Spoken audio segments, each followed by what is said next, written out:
आज से 2500 साल पहले से ब्रिलियंट वैज्ञानिक ने जन्म लिया था, जिन्हें कुछ लोग भगवान का अवतार और इंसानियत का उद्धार करने वाला भी बोलते हैं। और उस महान इंसान का नाम था Gautam the Buddha, the enlightened one. जैसा हम सब जानते हैं कि सिद्धार्थ गौतम एक राजा के बेटे थे और खुद भी एक राजा थे, इसलिए जिंदगी के शुरुआती 29 साल उन्होंने महल की शानो शौकत के बीच बिताए। एक दिन जब सिद्धार्थ अपने रथ पर बैठकर अपने राज्य का भ्रमण कर रहे थे, तब उन्होंने एक मरे हुए इंसान को देखा, जिसका ऐसा असर सिद्धार्थ के दिमाग पर हुआ कि उन्होंने अपना सारा राजपाट छोड़ संन्यास ले लिया और सच की तलाश में निकल पड़े। दोस्तों, ऐसा कहते हैं कि 6 साल की कठिन तपस्या के बाद भी जब उन्हें कुछ हासिल नहीं हुआ, तब सिद्धार्थ बचपन में जो मेडिटेशन किया करते थे, उस मेडिटेशन के साथ एक पेड़ के नीचे बैठ गए और अपने आप से ये प्रॉमिस किया कि जब तक मुझे मेरे सारे सवालों के जवाब नहीं मिल जाएंगे, तब तक मैं यहाँ से नहीं हिलूंगा, चाहे फिर इसके लिए मेरी जान ही क्यों न चली जाए। कहते हैं कि 48 दिनों तक गौतम बुद्ध वहीं उस पेड़ के नीचे बैठे रहे और 48 दिनों बाद बैसाख की फुल मून इवनिंग में उन्हें एनलाइटनमेंट मिला। और जिस मेडिटेशन से गौतम बुद्ध को एनलाइटनमेंट प्राप्त हुआ, उस मेडिटेशन का नाम है विपासना मेडिटेशन। विपासना मेडिटेशन की एक बहुत पुरानी टेक्निक्स है, जिसका जिक्र ऋग्वेदा तक में भी किया गया है, लेकिन समय के साथ मेडिटेशन की टेक्निक लुप्त हो गई थी। लेकिन गौतम बुद्धा ने एनलाइटेंड होने के बाद उन्होंने ये मेडिटेशन टेक्निक अपने डिसाइपल को सिखा, उसे पूरे भारतवर्ष में फैलाने को कहा, ताकि ज्यादा से ज्यादा लोग इस मेडिटेशन को जानकर अपने दुख, दर्द और मिजरी से दूर हो सकें। विपासना मेडिटेशन कितना पावरफुल है, इसका अंदाजा आप यहाँ से लगा सकते हैं कि कलिंगा वॉर में मारे गए लाखों लोगों को देखकर सम्राट अशोक के दुख और गिल्ट की कोई सीमा ना थी। तब एक बुद्धिस्ट ने सम्राट अशोक को विपासना मेडिटेशन करने की सलाह दी। और दोस्तों, ऐसा कहते हैं कि इसके बाद सम्राट अशोक की लाइफ हमेशा के लिए बदल गई। और जिस अशोक ने कलिंगा वॉर में लाखों लोगों को मारा था, उस अशोक ने अपने राज्य में जानवरों तक को मारने पर बैन कर दिया। सम्राट अशोक विपासना मेडिटेशन से इस तरह से प्रभावित थे कि उन्होंने 8 बुद्धिस्ट मॉन्क को दुनिया के अलग अलग कोनों में भेजा, ताकि पूरी दुनिया के लोग विपासना मेडिटेशन सीख सकें। अब विपासना मेडिटेशन बाकी के सारी मेडिटेशन से इतना अलग क्यों है, और ऐसा क्या है जो इस मेडिटेशन को इतना पावरफुल बनाता है? तो देखो, हमारे दिमाग में बचपन से बहुत सारी मेमोरीज, अच्छे बुरे इमोशंस, हमारी दबी हुई इच्छाएं, इम्पल्सेस सब स्टोर होते रहते हैं, और ये सारी चीजें सबकॉन्शियसली हमारे पूरे बिहेवियर, इनफैक्ट हमारी पूरी लाइफ को कंट्रोल करती हैं और हमें इसका पता तक नहीं होता। फॉर एग्जाम्पल, सपोज हम किसी इंसान पर बहुत ज्यादा यानी कि हद से ज्यादा ट्रस्ट करते हैं, और जब ऐसा इंसान हमारा ट्रस्ट तोड़ता है, तब हमारे दुख और दर्द का कोई अंत नहीं होता। यहाँ तक कि कुछ लोग तो डिप्रेशन तक में चले जाते हैं। लेकिन ऐसा कहते हैं कि टाइम सारे जख्म भर देता है, इसलिए कुछ महीनों में या कुछ सालों में हम ठीक तो हो जाते हैं, लेकिन हमारा सबकॉन्शियस माइंड उस सारे इंसिडेंट को अपने अंदर स्टोर कर लेता है, और सबकॉन्शियस माइंड अपने अंदर ये बात अच्छे से बैठा लेता है कि ट्रस्ट का मतलब दुख, दर्द, डिप्रेशन, या यूं कहिए कि वो बात हमारे बिलीफ सिस्टम का एक हिस्सा बन जाती है। और फिर पूरी जिंदगी हमारा सबकॉन्शियस माइंड उस दुख से बचने के लिए हमें किसी पर ट्रस्ट नहीं करने देता, जब तक कि वो इंसान अपना पूरा बिलीफ सिस्टम ही चेंज ना कर दे। ये बस मैंने आपको एक छोटा सा एग्जांपल दिया है। ऐसे ना जाने कितने अच्छे बुरे बिलीफ से हमारा सबकॉन्शियस माइंड भरा पड़ा है। इसलिए 1937 में लियोपोल्ड सिजोंडी ने ह्यूमन पर्सनैलिटी के सबसे डीपेस्ट बिहेवियर को समझने के लिए एक ह्यूमन पर्सनैलिटी टेस्ट इन्वेंट किया था, जो कि आगे चलकर सिजोंडी टेस्ट के नाम से फेमस हुआ। लेकिन ये सब मैं आपको क्यों बता रहा हूँ? क्योंकि विपासना मेडिटेशन के लाखों फायदों में से एक फायदा ये भी है कि विपासना मेडिटेशन से आप अपने डीपेस्ट टू डीपेस्ट सेल्फ को जान पाएंगे। विपासना मेडिटेशन कितना पावरफुल है और ये किस हद तक इंसान की लाइफ में चेंजेस ला सकता है, इस बात का अंदाजा आप यहाँ से लगा सकते हैं कि विपासना मेडिटेशन भारत की तिहाड़ जेल से अमेरिका की डोनाल्डसन प्रिजन तक में कैदियों के बिहेवियर को सुधारने के लिए कराया जाता है, ताकि कैदी बाहर जाकर दोबारा से क्राइम ना करें। अब मैं ये नहीं बोल रहा हूँ कि आप लोग सब क्रिमिनल हैं ना। विपासना मेडिटेशन के 94 देशों में 202 से ज्यादा सेंटर हैं, जिसमें लाखों लोगों को विपासना मेडिटेशन सिखाया जाता है। सो आप जानते हैं कि विपासना मेडिटेशन आखिर है क्या? विपासना शब्द 2 शब्दों से मिलकर बना है, वी एंड पासना। वी का मतलब होता है विशेष और पासना का मतलब होता है देखना, यानी कि विशेष तरीके से देखना। विपासना के बारे में बौद्ध धर्म के ग्रंथ सतीपट्ठान सुत्ता और महासतीपट्ठान सुत्ता में बहुत डिटेल्स में बताया गया है। तो उन्हीं ग्रंथों के अनुसार विपासना मेडिटेशन को 4 भागों में बांटा गया है: कायानुपासना, वेदानुपासना, चित्तानुपासना एंड धम्मानुपासना। फर्स्ट, कायानुपासना। विपासना मेडिटेशन की शुरुआत सांसों पर ध्यान लगाने से होती है। बाकी के मेडिटेशन टेक्निक में सांसों को लंबा और गहरा लेने को कहा जाता है, ताकि हमारा दिमाग जल्दी से शांत हो सके। लेकिन विपासना मेडिटेशन में आपको ऐसा कुछ नहीं करना है। इस मेडिटेशन टेक्निक में आपको बस अपनी सांसों पर ध्यान लगाना है, चाहे सांस छोटी हो या लंबी हो या गहरी हो, उसे बदलना नहीं है। अपनी और अपनी सांसों की सच्चाई को देखना है। अब ऐसा 2 रीजंस की वजह से किया जाता है। फर्स्ट, हर 9 सेकंड के अंदर हमारे दिमाग में कोई दूसरी थॉट आ जाती है, तो उस 9 सेकंड के साइकिल को तोड़ने के लिए हमें सांसों पर ध्यान लगाना लगाने को कहा जाता है ताकि हमारा कंसंट्रेशन गहरा हो सके और हम रियल विपासना मेडिटेशन को ठीक से कर सकें। दूसरा, जब आप कुछ दिनों तक अपनी सांसों पर ध्यान कर लेंगे तो आपकी नोज के आसपास आपको कुछ सेंसेशन फील होने शुरू हो जाएंगे। तो इसलिए पूरी बॉडी में सेंसेस की अवेयरनेस को इंक्रीज करने के लिए सांसों पर ध्यान लगाने को कहा जाता है। अब सांसों पर ध्यान लगाने के अलावा जो आपको एक और काम करना है वो ये है कि जब भी आप किसी चीज को देखें तो उस चीज से उसकी आइडेंटिटी को हटा दें। देखो, बचपन से ही हमारे दिमाग को प्रोग्राम करना शुरू कर दिया जाता है कि ये कुत्ता है, ये बिल्ली है, ये पेड़ है, ये गाय है, एक्सेट्रा एक्सेट्रा। अब 2 मिनट के लिए अपने दिमाग से निकाल दो कि ये कुत्ता है, फिर इसे देखो। तो इस तरीके से देखने पर पता है क्या होगा, आपका दिमाग ये समझने की कोशिश करने लगेगा कि अगर ये कुत्ता नहीं है तो आखिर है क्या। और इस तरीके से चीजों को देखने पर आपकी क्यूरियोसिटी और ऑब्जर्वेशन पावर बहुत बढ़ जाएगी। आप हर चीज को बहुत क्यूरियोसिटी और ध्यान से देखने लगोगे। हम लोगों से अक्सर कहा जाता है ना कि बच्चों जैसे क्यूरियस बनो, बच्चों जैसे क्यूरियस बनो, लेकिन ये कोई नहीं बताता कि कैसे बनो। बच्चे इतने क्यूरियस इसलिए होते हैं क्योंकि उनका दिमाग हमारी तरह प्रोग्राम नहीं होता, इसलिए उनका दिमाग अपने आसपास की हर चीज को समझने की कोशिश करता है। और ऐसा आपको देखने तक ही सीमित नहीं रखना है, आपको हर चीज में बस ऑब्जर्व करना है। सपोज अगर 2 लोग आपस में बात कर रहे हैं या आप किसी से बात कर रहे हैं तो अपने पुराने बिलीफ सिस्टम से उस बात को तुरंत जज नहीं करना है कि तुम गलत हो या मैं सही हूँ वगैरह वगैरह, नहीं, बस ऑब्जर्व करना है कि क्या बात हो रही है। और ऐसा आपको उठते बैठते जागते सोते हर टाइम करना है, यानी कि ऑब्जर्व ऑब्जर्व ऑब्जर्व। बॉडी के सेंसेशन से लेके हर चीज को बस ऑब्जर्व करना है, नथिंग मोर। और अगर आपने इस तरीके की साइट डेवलप कर ली तो सबसे पहले तो आपकी क्यूरियोसिटी बहुत बहुत बहुत ज्यादा बढ़ जाएगी। दूसरा, आपका दिमाग जीरो थॉट्स यानी कि थॉटलेस स्टेज की तरफ बढ़ना शुरू कर देगा, क्योंकि एक टाइम पर या तो आप किसी चीज को ऑब्जर्व कर सकते हैं या उसके बारे में सोच सकते हैं। आप दोनों काम एक साथ नहीं कर सकते। तीसरा काम जो आपके साथ होगा वो ये कि आपकी ऑब्जर्वेशन पावर इतनी बढ़ जाएगी कि आप हर चीज में बस उसका सच देख पाएंगे, चाहे फिर वो आपके इमोशंस हो, 2 लोगों की बातें हो या दुनिया की कोई और चीज। आपको बस हर चीज में उसकी सच्चाई दिखने लगेगी। और यही विपासना का सही मतलब भी है, जो जैसा है उसे वैसा ही देखना, ना कि अपने प्री प्रोग्राम दिमाग या इमोशंस के साथ उसे देखना। और अब ऐसा बिल्कुल नहीं है कि आप 10 दिन के अंदर ही पूरे यूनिवर्स को समझ जाओगे। गौतम बुद्धा के अनुसार विपासना में पूरी तरह से मास्टर होने में 7 साल का समय लगता है। मैं भी पिछले 10 दिनों से फॉलो कर रहा हूँ और मेरे अंदर जो चेंजेस आए हैं वो ये हैं कि मैं हर चीज को अब बहुत क्यूरियोसिटी के साथ देखता हूँ कि आखिर ये है क्या।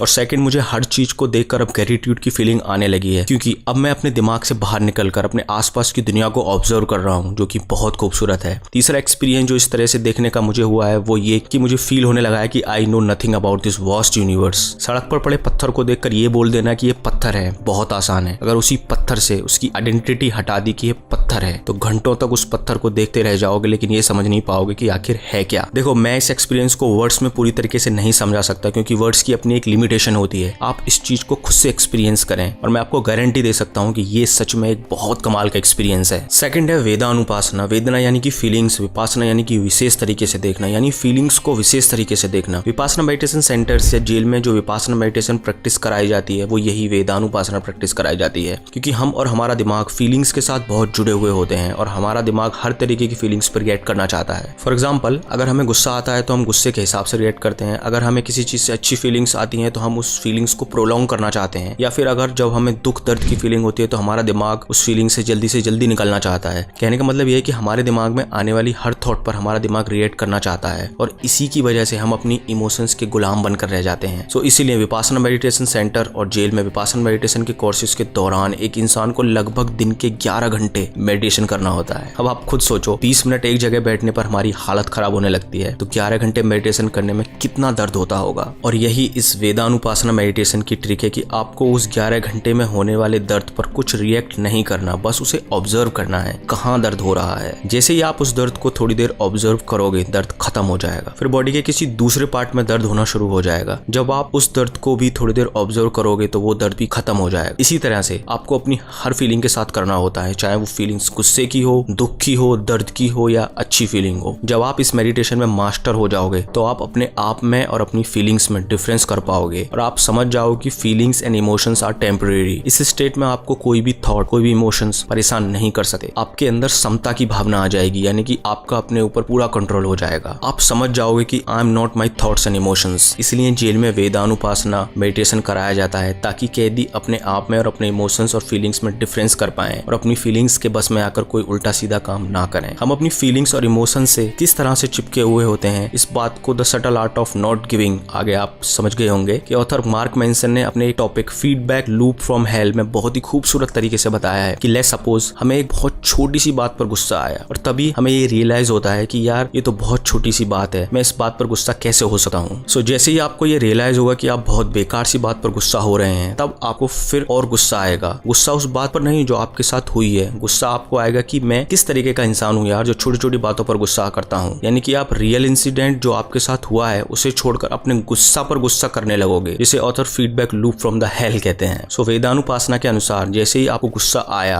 और आपने उस गुस्से पर रिएक्ट करने की बजाय अगर उसे ऑब्जर्व कर लिया, तो आप इस so called feedback loop from hello से भी बच पाओगे, जिससे धीरे धीरे आपको अपने ऊपर कंट्रोल बढ़ने लगेगा। थर्ड है चित्तानुपासना। चित्ता यानी कि मन, विपासना मतलब कि विशेष रूप से देखना, यानी कि मन को विशेष रूप से देखना। मैंने इस वीडियो की शुरुआत में बताया था कि आप विपासना मेडिटेशन के थ्रू अपनी डीपेस्ट सेल्फ को जान सकते हैं, तो इसी चित्तानुपासना के थ्रू आप अपने अंदर छिपे डीपेस्ट सेल्फ को जान सकते हैं। क्योंकि चित्तानुपासना मतलब कि माइंड कॉन्टेम्पलेशन। मैंने अपने एक वीडियो में बताया था कि हमारे दिमाग में एक दिन में लगभग 72,000 थॉट्स आते हैं और उन 72,000 थॉट में से 80 to 90% थॉट्स वेस्ट होती हैं। और ये बेकार थॉट्स हमारे ब्रेन में ठीक उसी तरह से काम करती हैं जैसे कि जब किसी नदी या तालाब में बहुत गंदगी या मिट्टी होती है तो उस नदी के तल को देखना बहुत मुश्किल होता है, लेकिन जब एक बार वो मिट्टी या गंदगी साइड हो जाती है तो हम उस नदी के धरातल तक देख पाते हैं। ठीक उसी तरह इन बेकार की थॉट्स के चलते हम अपने डीपेस्ट सेल्फ को नहीं जान पाते, क्योंकि हमारा दिमाग हर समय इन्हीं बेकार थॉट्स को सोचने में लगा रहता है। अब चित्तानुपासना मेडिटेशन के अनुसार आपको बस अपने थॉट्स को ऑब्जर्व करना है बिना रिएक्ट किए हुए। अब वो थॉट्स बहुत नेगेटिव भी हो सकती हैं या बहुत पॉजिटिव भी हो सकती हैं, लेकिन आपको उन थॉट्स पर कोई रिएक्शन नहीं देना है। थोड़े ही दिनों में आप समझ जाओगे कि आपको किस तरीके के थॉट्स आते हैं। आपको समझ आने लगेगा कि कौन सी थॉट्स बेकार हैं और कौन सी इंपॉर्टेंट। और जब आपका ऑब्जर्वेशन गहरा होता जाएगा तब आप अपने दिमाग के हैबिट पैटर्न्स समझने लगोगे, अपने दिमाग की इंपल्सेस, अपने दिमाग की क्रेविंग्स समझने लगोगे। देखिए इन सब थॉट्स को भी आपको बस ऑब्जर्व करते जाना है और धीरे धीरे ये सारी थॉट्स आपके दिमाग से खत्म होने लगेंगी और आपको समझ आने लगेगा कि even I am not my thought. जब आपका ऑब्जर्वेशन बहुत गहरा हो जाएगा तब आप एकदम शून्य की स्टेज में पहुंच जाओगे, जहां पहुंचने के बाद आपकी लाइफ में चमत्कार होने शुरू हो जाएंगे। फोर्थ है धम्मानुपासना। धम्मा यानी कि धर्म और विपासना यानी कि विशेष रूप से देखना, यानी कि धर्म को विशेष रूप से देखना या उसकी ट्रू फॉर्म में देखना। यहाँ पर बुद्धा ने जो टीचिंग्स दी हैं उसे ठीक से ऑब्जर्व करने को कहा है। अकॉर्डिंग टू बुद्धिज्म, एनलाइटनमेंट पाने के लिए एक बुद्धिस्ट को बहुत सारे रूल्स एंड रेगुलेशंस फॉलो करने होते हैं। जैसे कि बुद्धिज्म में एनलाइटनमेंट पाने की 7 मेन स्टेजेस होती हैं: माइंडफुलनेस,